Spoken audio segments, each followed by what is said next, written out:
បាទសូមជម្រាបសួរសូមបន្តទៅលំហាត់យើងបន្តទៀតដែលលំហាត់របស់យើងថ្ងៃហ្នឹងសូមលើកយកលំហាត់ទី16លំហាត់ទី16របស់យើងគឺគេឲ្យគណនាផលបូកស្វីតនៅពុនដែលមានតួទី1ស្មើដក6តួទី2ដក1ហើយនិងតួចុងក្រោយយើង64នៅលំហាត់ទី2គេឲ្យគណនាផលបូក25តួដំបូងនៃស្វីតដែលតួទី1 2 9 16 23ចឹងសូមទៅចម្លើយនៅលំហាត់ទី2តែម្ដងគណនាផលបូកស្វីត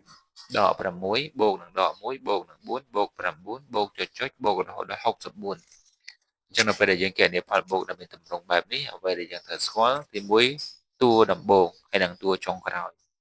ហើយនឹងអ្វីដែលត្រូវស្គាល់មួយទៀតគឺចំនួនតួមានន័យថាត្រូវស្គាល់ថាតើចាប់ពីតួចាប់ពីដក6រហូតដល់64ហ្នឹងមានចំនួនប្រមាណតួមានតើ n ស្មើប្រមាណទេយើងត្រូវរក n សិនសមត្ថកម្មរបស់យើងគឺយើងមានតួទី1របស់យើងគឺយើងតាមឲ្យ u1 ស្មើដល់6ហើយ u2 ស្មើដល់1និង u ចុងក្រោយរបស់យើងគឺ un ស្មើនឹង64ដែលយើងអត់ដឹងថាតើ n ស្មើប្រមាណទេនៅពេលដែលយើងស្គាល់ពីតួជាប់គ្នាយើងអាចរក d បាន d ស្មើនឹងតួទី2ដកតួទី1មានន័យថាដក1ដកនឹងដក6ទៅជាដក1បូក6ស្មើនឹង5ហើយយើងរក n សិនមកដែលរក n យើងត្រូវអនុវត្តតាមរង្វាន់តួទី n នៃស្វេតនពុន un ស្មើនឹង u1 បូក n ដក1គុណនឹង d ដែលយើងដឹងថា un របស់យើងគឺស្មើនឹង64ហើយ u1 យើងដក6d របស់យើងគឺស្មើនឹង5យើងជំនួសចូលយើងបានដក6បូក n ដក1កតា5ហើយយើងគុណពលាតមកយើងបាន5គុណនឹង n បាន 5n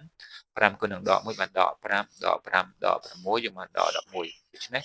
un របស់យើងស្មើនឹង 5n ដក11អ្វីដែលយើងមានun ស្មើនឹង64ហើយនឹង un ដែលរកឃើញមិញគឺ 5n ដក11ហើយយើងឲ្យវាស្មើគ្នាយើងបាន15n បូក11ស្មើនឹង64ចឹងនាំឲ្យ n យើងបាន15បានមកពី64បូក11ចែកនឹង5ចឹង n ស្មើ15បន្ទាប់ពីយើងស្គាល់ n ហើយយើងអាចអនុវត្តតាមរង្វាន់ផលបូកស្វីតនៅប៉ុនគឺ sn ស្មើនឹង n លើ2កតា u1 បូក un ដែលចំនួន n ស្មើ15 u1 ដែលលេខដក6ហើយនឹង un យើង64ចឹងយើងបានចម្លើយរបស់យើងគឺ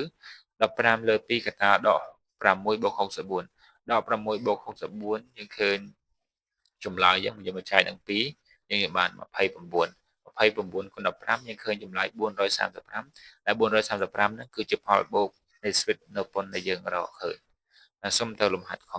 លំហាត់ខគេឲ្យគេនិផលបូក25តួដំបូងអញ្ចឹងនៅក្នុងលំហាត់ខផ្ទុយពីលំហាត់ខត្រង់ថាលំហាត់ខគេអត់ប្រាប់ចំនួនតួតែគេប្រាប់តួចុងក្រោយដោយឡែកលំហាត់ខគេប្រាប់ចំនួនតួតែយើងអត់ស្គាល់តួចុងក្រោយអញ្ចឹងកាលណាអត់ស្គាល់តួចុងក្រោយយើងត្រូវរកតួចុងក្រោយដើម្បីគេនិផលបូកវាបានសមត្ថកម្មដែលយើងមានន័យថាយើងមានតួទី1ស្មើនឹង2តួទី2ស្មើ9តែពេលដែលស្គាល់ពីតួជាប់គ្នាយើងអាចរក d បានដែលយកតួទី2ដល់តួទី1 9ដល់2ស្មើ7ហើយនឹង n របស់យើងគឺស្មើ25នៅពេលយើងស្គាល់ n យើងអាចរកតួទី n បានដែលតួទី n របស់យើងគឺតួទី25តាមព្រមុន un ស្មើនឹង u1 n ដក1កតា d ជំនួស u1 ដែលលេខ2 n ដែលលេខ25ហើយនឹង d ដែលលេខ7យើងបាន u25 ស្មើនឹង2បូកជាមួយនឹង25ដក1គុណនឹង7ចឹងចម្លើយរបស់យើងឃើញ170បន្ទាប់ពីទូទាត់ហើយអញ្ចឹងយើងស្គាល់តួទី25ស្គាល់ n ស្មើ25ហើយនឹងស្គាល់តួទី1ស្គាល់តួទី1ស្មើនឹង2តួទី n របស់យើងគឺស្មើនឹង170ដែលយើងរកឃើញមិញហើយនឹង n របស់យើងស្មើ25យើងចំនួនចូលយើងបាន s 25ស្មើនឹង25លើ2កតា u1 បូក u25 ដែល u1 របស់យើងគឺស្មើនឹង2ហើយ u25 របស់យើងគឺ170ចឹងយើង170បូក2បាន172ចែកនឹង2បាន86យើងយក25គុណនឹង86យើងបាន2150មានន័យថាផលបូក25តួនៃស្វីតប្រព័ន្ធដែលគេឲ្យខាងលើនោះគឺមានតម្លៃស្មើនឹង2150ចឹងនៅក្នុងវីដេអូនេះមានប៉ុណ្ណឹងសូមអរគុណ